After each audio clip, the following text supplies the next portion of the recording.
La montée reprend sur le flanc de l'éperon de Pachol. La voie continue de s'élever, en altitude bien sûr, mais aussi par rapport à la vallée.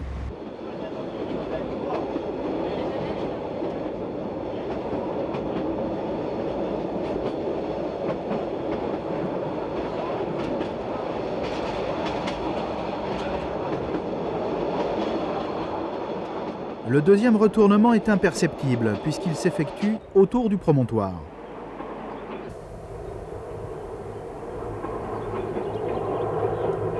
L'autorail reprend donc son orientation principale et surplombe maintenant la gorge de plus de 200 mètres.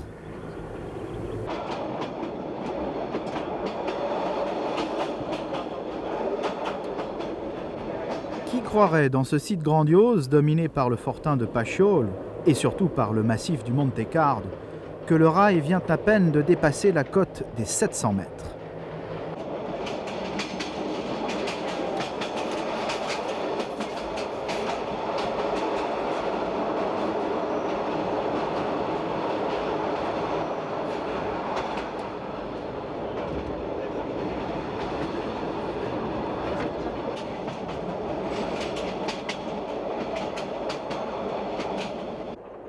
Au sud, on reconnaît maintenant le Monte d'Oro, à près de 2400 mètres. Une silhouette massive qui va nous accompagner jusqu'au sommet de la rampe. Les derniers kilomètres de l'ascension se déroulent dans les pins Lariccio.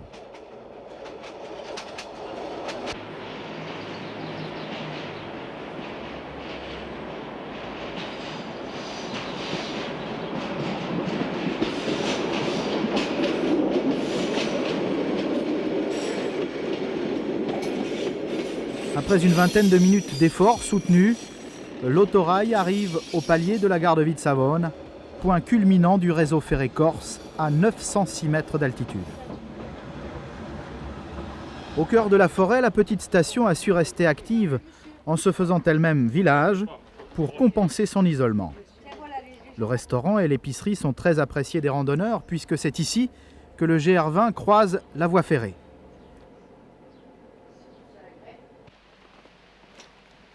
Mais nul besoin d'arpenter les sommets 8 jours durant pour rencontrer les cochons sauvages, familiers des abords de la voie ferrée.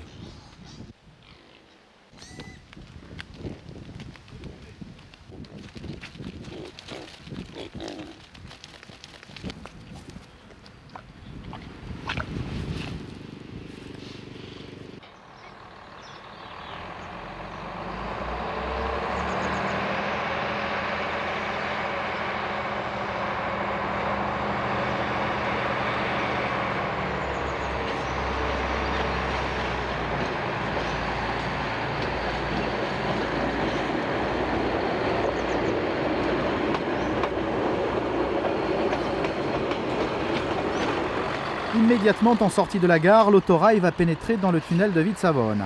Nouvel ouvrage record avec sa longueur de 3952 mètres. De l'autre côté, c'est le début de la descente de la vallée de la Gravone.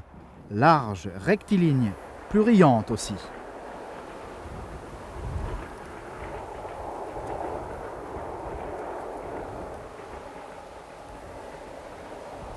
L'échancrure laisse deviner la mer, toute proche, moins de 40 km. Au pied d'une montagne encore majestueuse, la déclivité s'inverse. L'autorail plonge dans la pente de 30 pour 1000 et dans la châtaigneraie.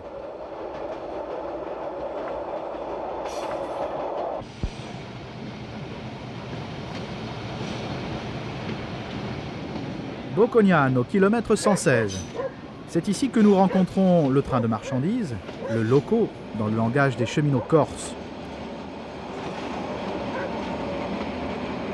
Pour lui, la traversée dure la journée entière. Tout commence donc au petit matin, en bas, par de longues manœuvres.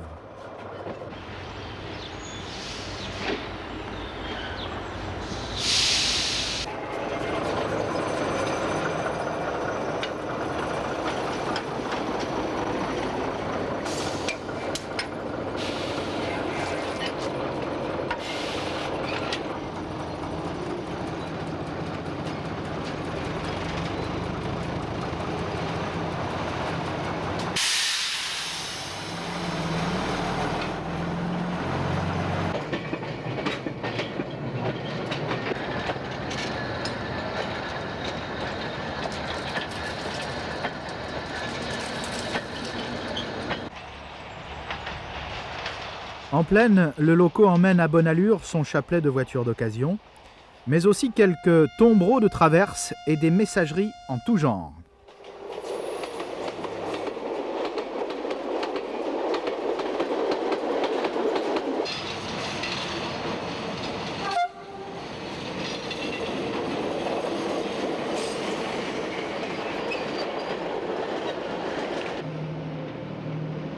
Mais dès que le profil se raidit, les 400 chevaux sont bien à la peine en tête d'une rame d'une dizaine de wagons.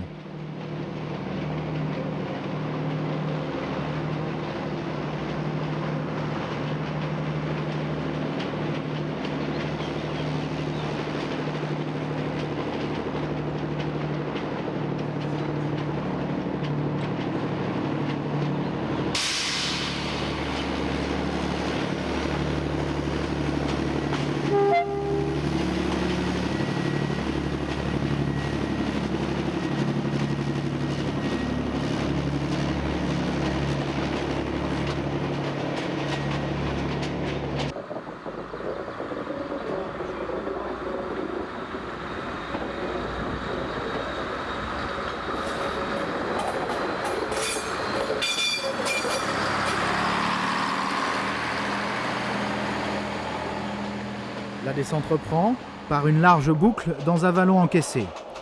Du niveau supérieur, on aperçoit le viaduc de Granade. Mais avant de le traverser, l'autorail franchira le pont du Voile de la Mariée, du nom de la cascade qui le domine.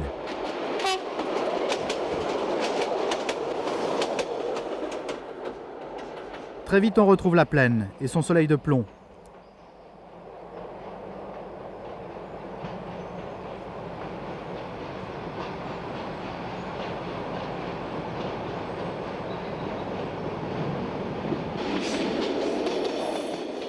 Et c'est enfin le golfe d'Ajaccio.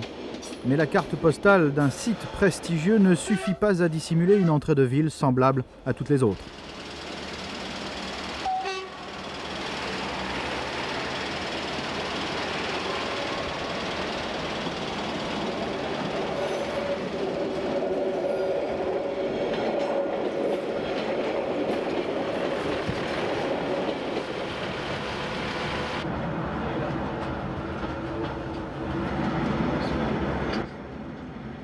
Kilomètre 158, la grande traversée prend fin et nous touchons au but que symbolise une gare d'allure bien provinciale pour une ville impériale. Capitale politique de la Corse, Ajaccio en est aussi l'un des hauts lieux touristiques, avec un cœur de ville soigneusement préservé et une activité maritime intense.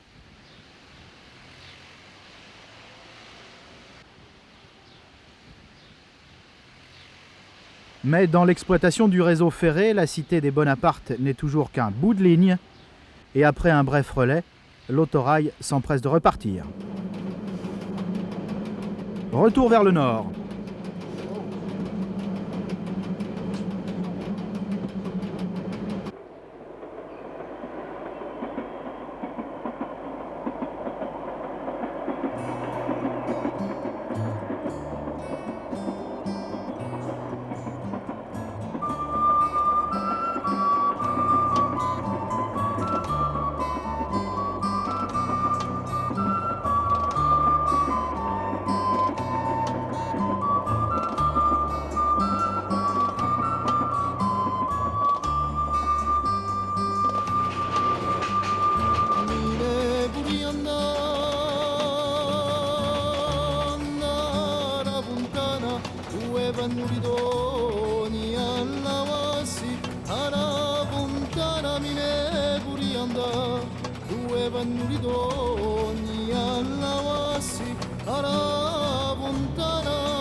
sempre presa a me, mi voglio portare e la più bella mi voglio abitarci, sempre presa a me, mi voglio portare la più bella.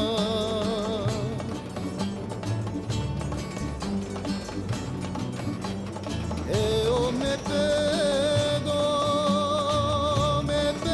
la più bella, sempre presa a me, mi voglio portare e la più bella e io mi fido, sempre presa a me, mi voglio portare la più bella.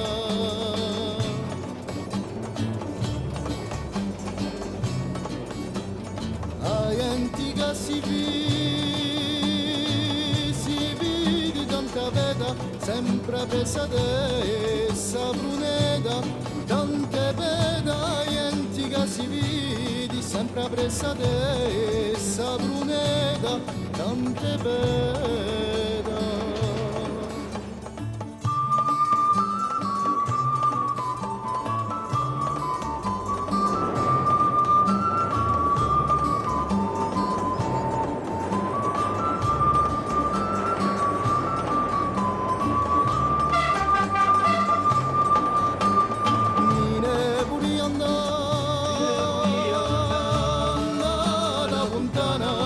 Vannuridoni alla vassi, alla montana mine puri andà, due vannuridoni alla vassi, alla montana.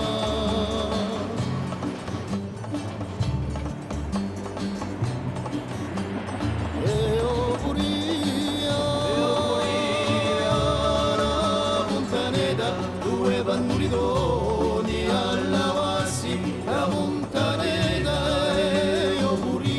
Due vannuridoni alla vassi, la montaneta, la montaneta, la montaneta.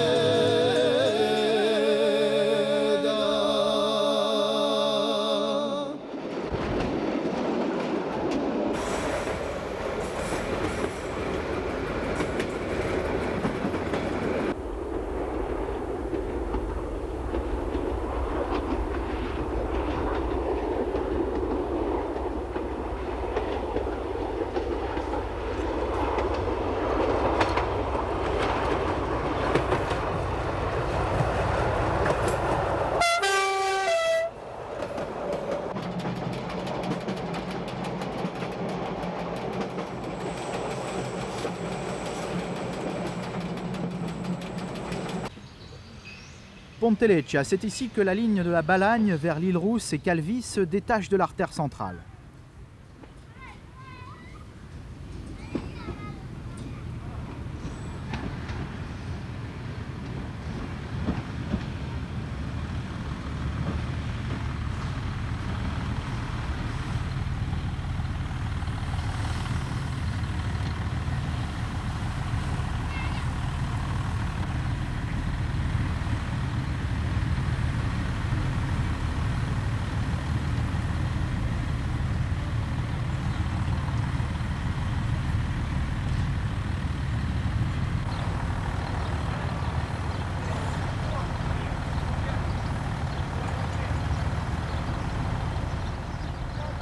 Les marchandises, mais aussi les voyageurs qui viennent d'Ajaccio doivent changer de train. En fait, l'attente sera brève, juste le temps de se rafraîchir au buffet.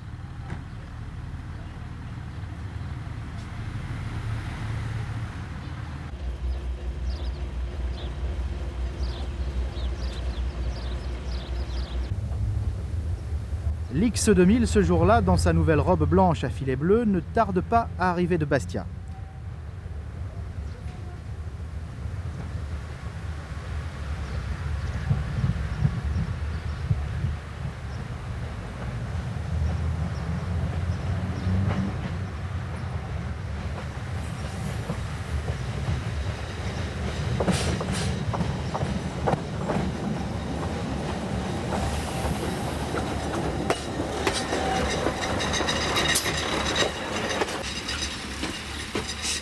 En un tournement, il va exécuter sa manœuvre de rebroussement.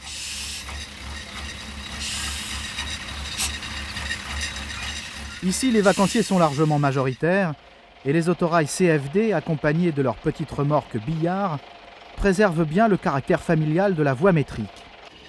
Avant même de s'y engager, le voyageur devine qu'il va pénétrer dans un monde ferroviaire différent.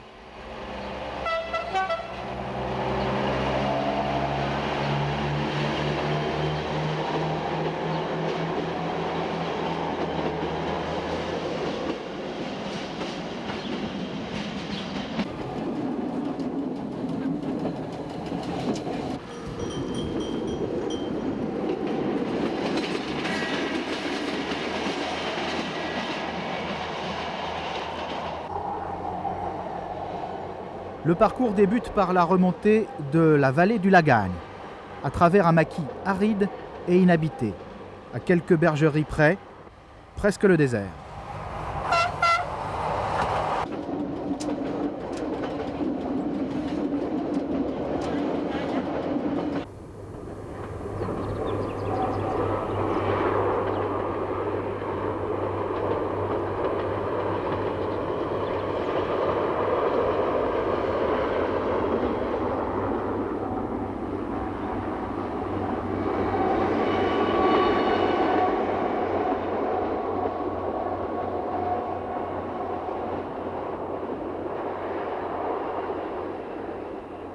L'activité fret est elle-même minimale.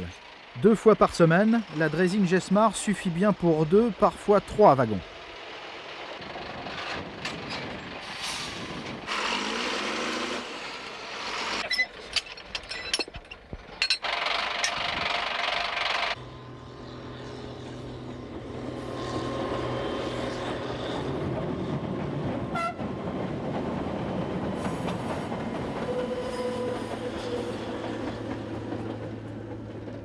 Comme le train ne circule qu'à la demande, les seuls occupants de la vallée ne se montrent guère méfiants lorsqu'ils viennent goûter à la fraîcheur du tunnel de Fiumenese.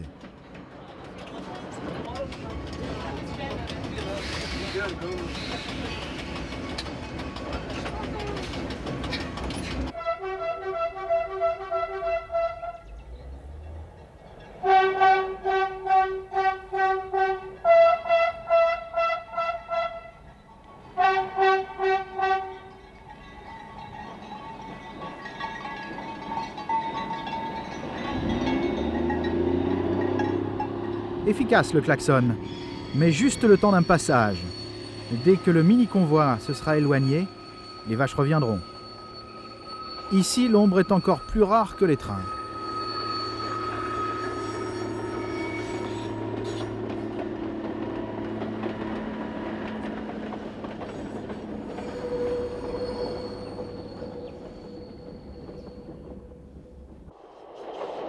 La montée du Lagagne s'achève avec le tunnel de Novella. Point culminant de la ligne de la Balagne, à 451 mètres d'altitude, le souterrain débouche sur le versant opposé, à peine plus fréquenté par les hommes que le précédent, mais tapissé d'un maquis plus verdoyant.